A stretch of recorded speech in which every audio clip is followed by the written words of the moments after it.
Hello everyone.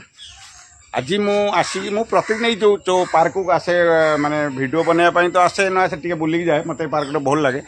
मु प्रत्येक दिन गोटे मौसा सहित साक्षात हुए आ से मौसा प्रत्येक दिन गोटे जरी कौन नहीं आसे आ पकई देकी जाए। मु प्रत्येक दिन देखे आज मन को आसला से मौसा गोटे भेटापी आ से मौसा साक्षात कली। से मौसा प्रत्येक दिन ही 100 टंकार खाद्य नहीं आमर गुंडुची मूषा पक्षी को खायापी देखी आप देखुए जो पड़ुची सब आप पकाउं 100 टंकार से प्रत्येक दिन नहीं आसी। आप चिंता करूँ जार सेवार मनोवृत्ति थी ना से सेवा ही कर जार सेवार मनोवृत्ति न से सेवा कौट कर। आज दुनिया रे बाप माँ को खाई दौना जराश्रम छाड़ दौरान किंतु से जड़े मौसाटे बयस देखो केते बयस हम सी बुली बुलिकी पक्षी मानू खाइबा दूसरी।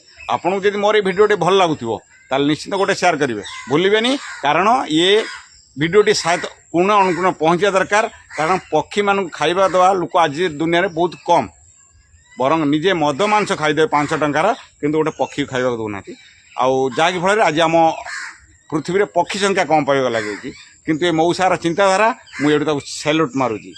काका आपका नाम? जी भाई। और ये कितने कितने दिन से आप आ रहे हैं जो चिड़िया को खिलाने के लिए? 11 साल से। 11 साल से आ रहे हर रोज? हर रोज इसमें खिलाते हैं? ऐसा ही खिलाने। कितने रुपए का हर रोज आप लेके आते हैं? 100 रुपये हर रोज खाली पंखिया के लिए? बाकी यही जगह और दूसरी जगह कहीं जा रहे हैं? तो यहाँ शाम को कुत्ते को खिलाने का घर पे वहाँ कितना रुपया? ये सब 100 रुपये मिलाते हैं। कुत्ता और पंखिया के लिए 100 रुपया। एक बार हमारी तरफ से देखिए ये भाई साहब देखिए एक पंखी की सेवा करने वाले हैं। कोई आज की दुनिया में माँ बाप को खिलाता नहीं है, लोग को बाहर से निकल देते जराश्रम में छोड़ देते।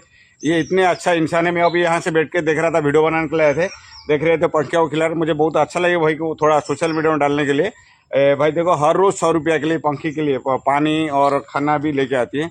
और अगर ये वीडियो आपको अच्छा लग रहा है तो एक बार हमको शेयर कर दीजिए भाई के लिए। और ऐसे कोई पंखी सेवा हो तो आपको हमारे सामने आ जाइए। जय काका।